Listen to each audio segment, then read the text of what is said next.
Hola, ¿qué tal? Muy buen día tengan todos ustedes. Bienvenidos a esta clase o este estudio bíblico del libro de los Hechos. Mi nombre es David García Nateras y voy a estar aquí con ustedes para estudiar juntos la palabra de Dios y ver lo que el Señor tiene para nosotros porque seguramente va a hablar a nuestras vidas. Así que son bienvenidos. Bien, pues te invito entonces a tomar tu Biblia y por favor trasladarte ahí al libro de los Hechos de los Apóstoles. Bueno, como su nombre lo dice, son Hechos de los Apóstoles. Está compuesto por estas tres palabritas, ¿verdad? Pero la palabra Hechos encierra toda una aventura, porque los Hechos prácticamente es el resultado de un discipulado que llevó Jesús con esos discípulos, ¿verdad? A quien llamó. Personas imperfectas, personas que tuvieron muchos defectos o tenían todavía quizá algunos de ellos, pero fueron perfeccionados, fueron enseñados por el Maestro, el Señor de señores, el Rey de reyes que fue Jesús. Y ahora en este tratado pues se va a tratar justamente de eso, de la acción, de los resultados, del fruto que tiene cuando alguien es discipulado. Y más claro, fue discipulado por Jesús. Por eso la importancia de estar discipulando en nuestras iglesias. Tarde o temprano veremos resultados, veremos los hechos, ¿verdad? Yo creo que la gente puede estar cansada de escuchar sobre Dios, sobre Cristo. Este mundo a lo mejor rechaza a Dios. ¿Por qué? Porque no ve hechos. Porque a la gente pues, la ve religiosa, la ve que se congrega, pero quizá lo que le hace falta es justamente este tipo de cosas, ¿verdad? Por eso estamos estudiando el libro de los Hechos. Sé que vamos a aprender bastante. Bueno, este libro también es comúnmente llamado, ¿verdad? Por algunos historiadores, teólogos, los Hechos del Espíritu Santo a través de los apóstoles, ¿verdad? Los Hechos del Espíritu Santo vemos cómo el desarrollo desde la venida del Espíritu Santo da comienzo a la iglesia y vemos cómo el Espíritu Santo, como Jesús había prometido, ¿verdad? Que iban a recibir poder. Y claro, ese poder se ve manifestado a través de la palabra hablada, o sea, el Evangelio, la predicación, pero también los dones, ¿verdad? Y muchos de ellos sobrenaturales. Todo esto ayudó a que la iglesia no solamente creciera en número, sino también en conocimiento y poder. Recuerden que el Evangelio pues es poder, ¿verdad? Y al que lo cree, pues listo, hay salvación. Así que este libro de los Hechos tiene un autor. Y bueno, aquí vamos a leer primero el primer versículo y dice así del capítulo 1 de los Hechos. En el primer tratado, oh Teófilo, hablé acerca de todas las cosas que Jesús comenzó a hacer y a enseñar. Aquí vemos a quién va dirigida esta carta, Teófilo. Pero también vemos que dice aquí en el primer tratado. Bueno, entonces, ¿qué quiere decir? Que este es el segundo tratado. ¿Cuál será el primer tratado? Bueno, el primer tratado lleva el nombre del autor y ese es Lucas. Lucas, todo un médico, un historiador, un investigador, una persona preparada para poder hacer todo este documento y con varios detalles que vamos a estar analizando, ¿verdad? En un escrito griego. Así que, bueno, el primer tratado, recuerda, es el Evangelio de Lucas. Lucas no fue un apóstol, pero sí Lucas estuvo ahí en medio, se puede decir, se encontró con Pablo y lo acompañó, o entró a la historia, se puede decir, ahí en Troas, en el segundo viaje misionero de Pablo. ¿Dónde está esto? Bueno, pues vamos a buscarlo. Por favor, ve ahí a Hechos, capítulo 16. Vamos rápidamente a Hechos, capítulo 16, versículos 8 en adelante. Dice así: y pasando junto a Misia, descendieron a Troas, y se le mostró a Pablo una visión de noche. Un varón macedonio estaba en pie, rogándole y diciendo: pasa a Macedonia y ayúdanos. Cuando vio la visión, enseguida procuramos. Aquí viene el verbo que ya se incluye, ¿verdad? Ya el autor, el escritor de Hechos, está dentro de la historia.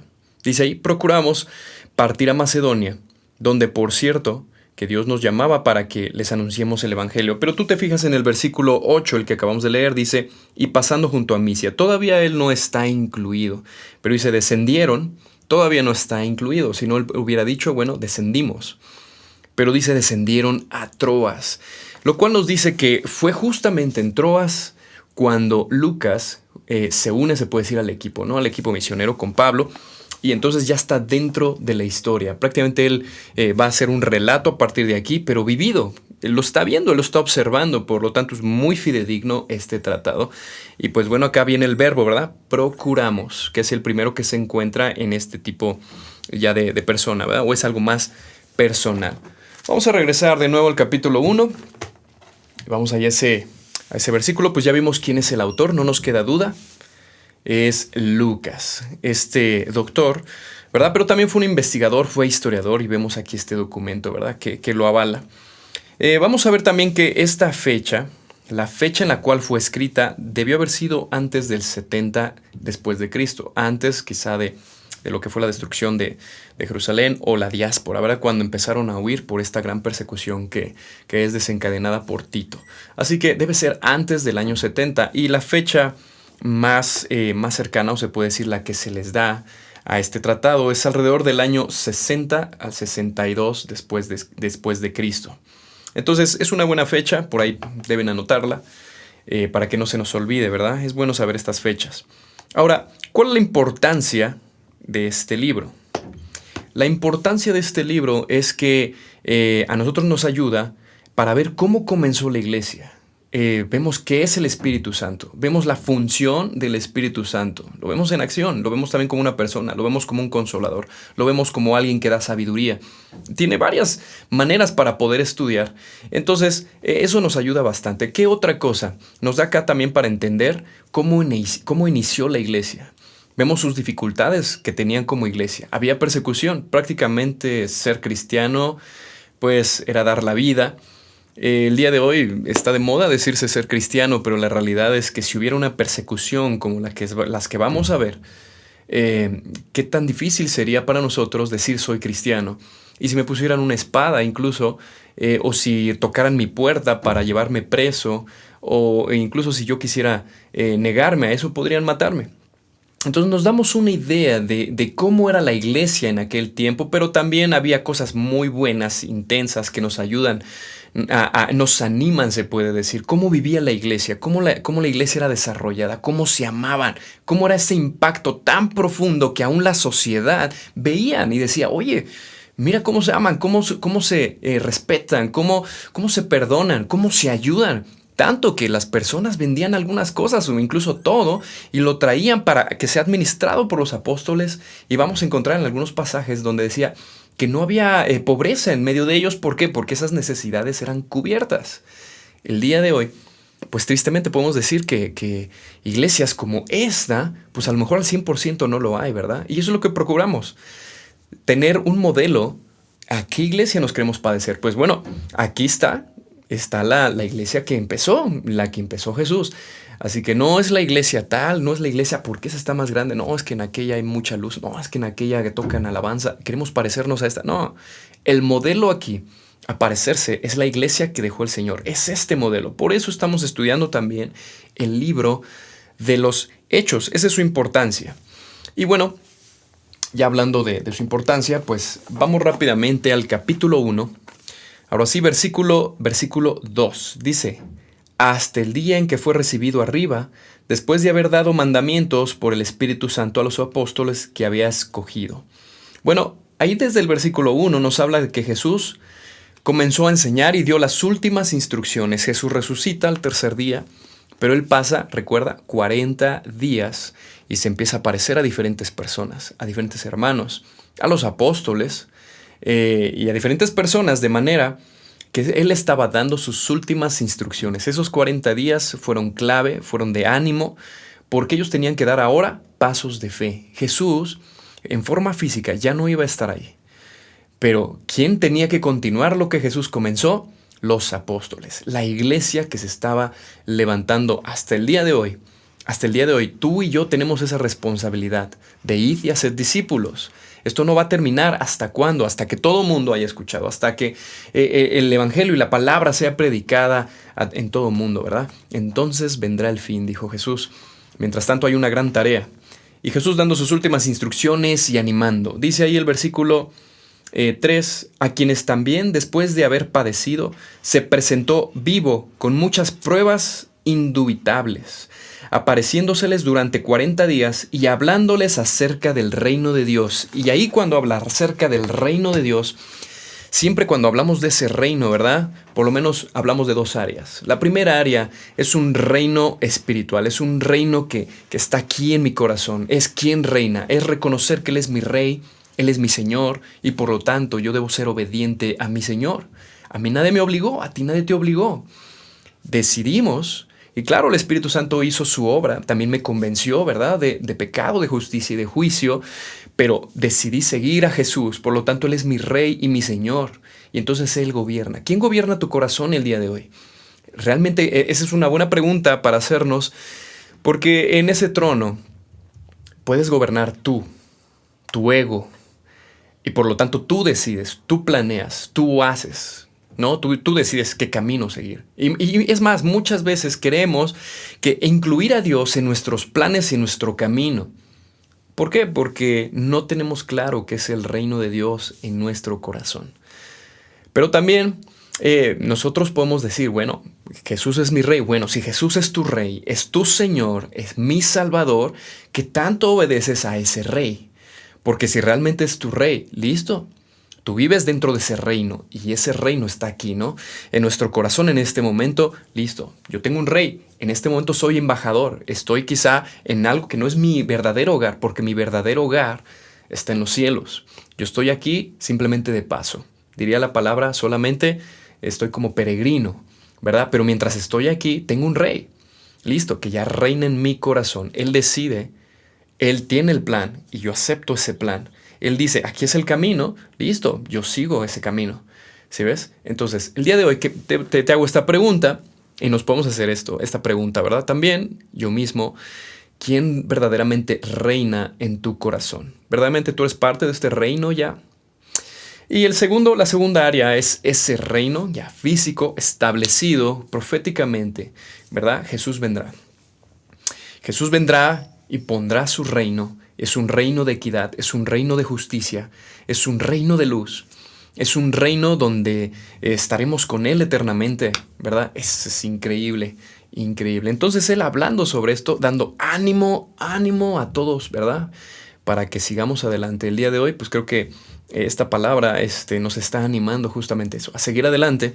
Y pues bueno, dice acá que se les apareció a un montón de personas, pero dice con pruebas indubitables, o sea, que no hay duda, y menos en aquel tiempo, ¿no? Hoy en día hasta con videos y todo eso se puede hacer fake, ¿no? Hoy usamos Photoshop, podemos hacer efectos y parece ser real, ¿no? Vemos películas y se ven muy reales, ¿no?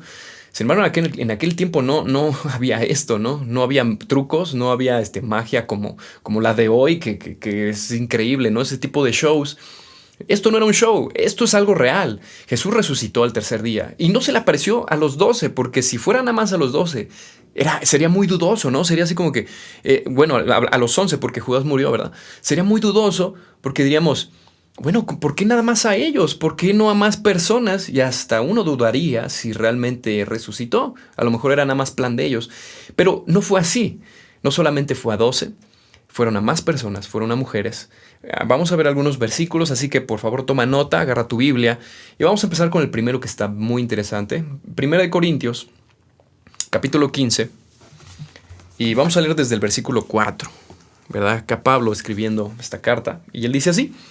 En esta carta dice, y que fue sepultado y que resucitó al tercer día conforme a las Escrituras, y que apareció a Cefas y después a los 12.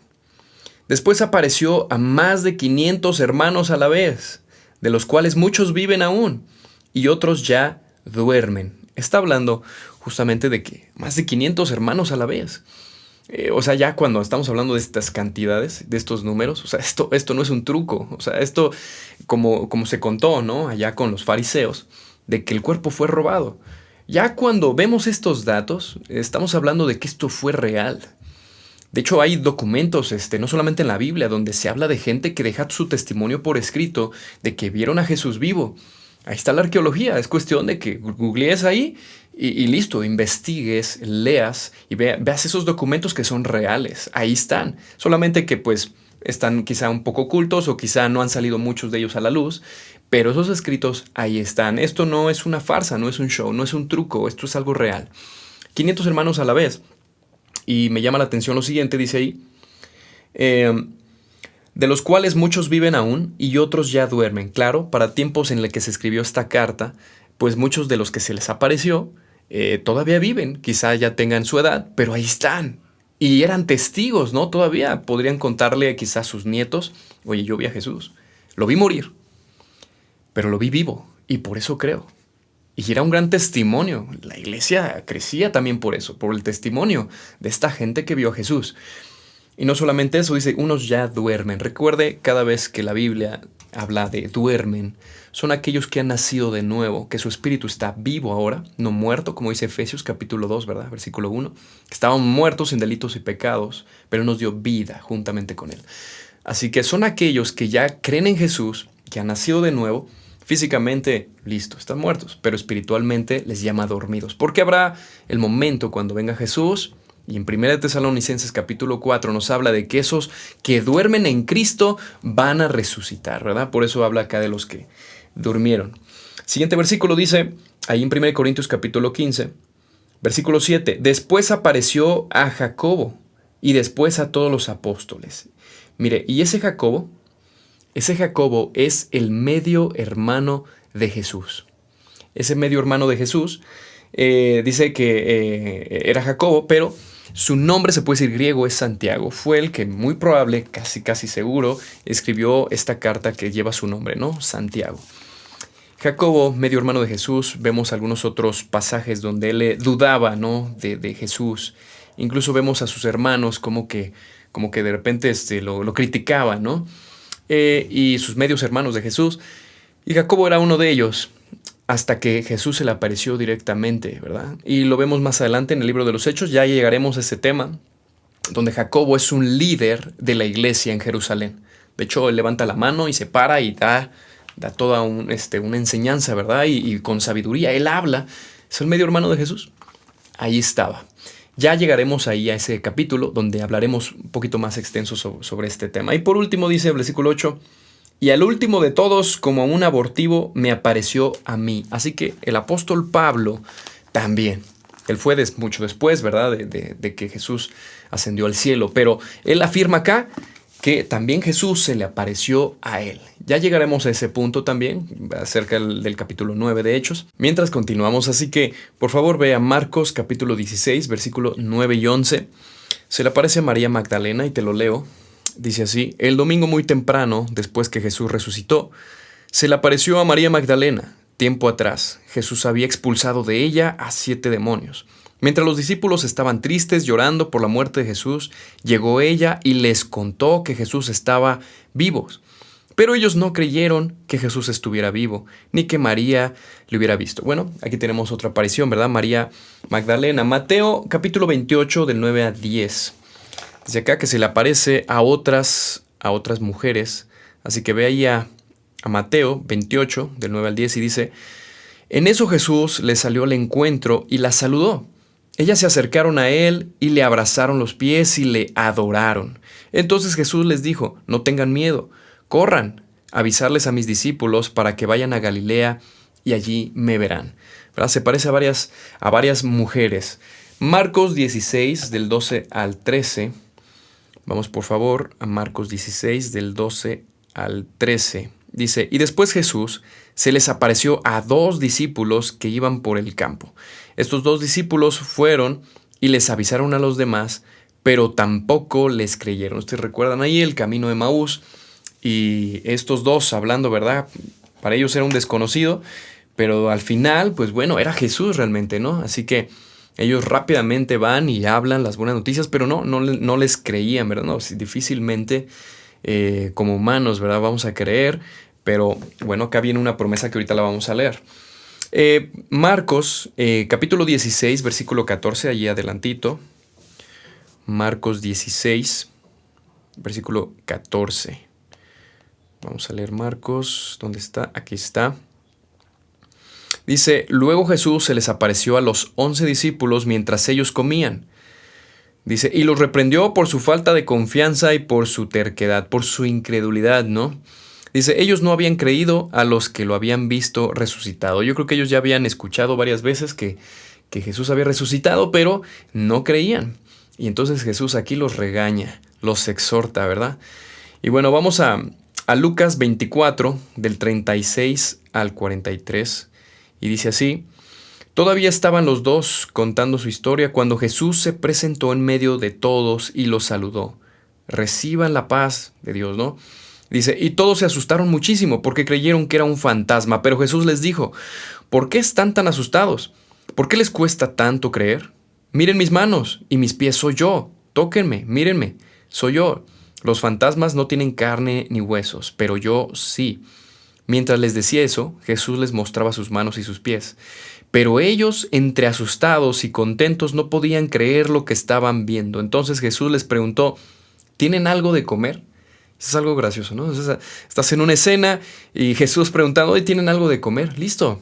Aún con ese cuerpo glorificado, parece ser que vamos a seguir comiendo. Dice, ellos le dieron un pedazo de pescado asado y Jesús se lo comió mientras todos lo miraban. Yo creo que estaban tan sorprendidos de ver a su maestro, porque ellos lo vieron, estuvieron con él 3 años aprendiendo y de repente pues estaba muerto, resucita y para ellos era algo sobrenatural. Estaba encendiendo un fuego seguramente en su corazón y su fe a todo. Eso era increíble, ¿no? Lo que estaban ellos viviendo. Y por último, este pasaje muy interesante, Juan, capítulo 20, 26 al 31. Vamos a leerlo.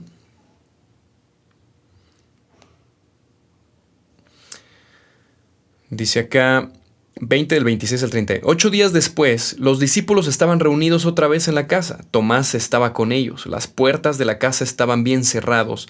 Pero Jesús entró y se puso en medio de ellos y los saludó diciendo, que Dios los bendiga y les dé paz.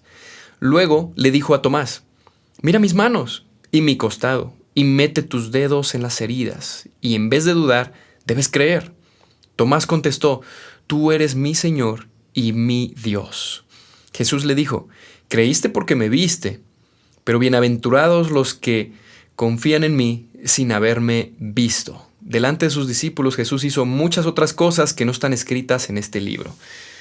Pero me encanta eso porque dice, bienaventurados, ¿no? Bienaventurados los que no vieron y creyeron. ¿Y sabe a quién se refiere? Se refiere a usted y a mí.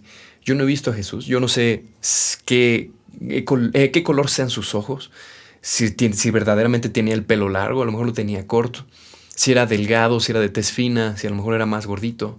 Era alto, era chaparrito, era moreno, piel blanca.